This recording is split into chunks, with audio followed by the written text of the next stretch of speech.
What's your opinion on leaving the World Health Organization? Well, that's an issue on the agenda, and I'm not trying to avoid the topic.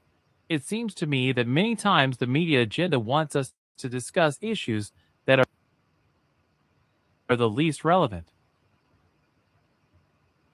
I'll give you an example. Social democracy says that it's a horror to leave the WHO, and the libertarians say we have to leave the WHO. The problem is that neither side has presented its strategic health plan, so all the time we're stuck discussing current events. Before it was dengue fever, so everyone was talking about what to do about dengue. Now it's whether the WHO should stay or not. But nobody ever presents the people with a strategic health plan.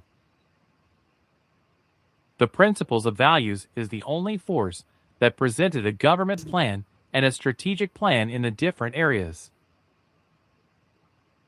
So the important thing is to have a strategic plan and be sovereign in applying it. Then I think it's part of the art of politics to know how to implement it. I think that leaving today without having a strategic plan is a sign that I think the government is very good at touching symbolic chords, but behind that symbolism there's no substance.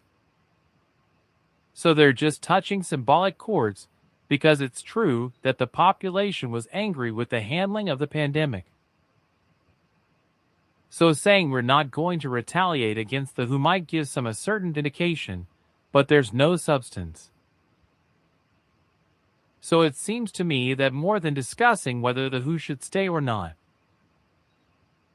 it's not that each political force puts the Mexico strategic plan on the table and discusses it, and then the people choose which is the best plan. Of course, since you brought up the topic of the pandemic, how do you think the pandemic was handled? How was the pandemic managed here in Argentina? Look, it's complex. There's no single truth.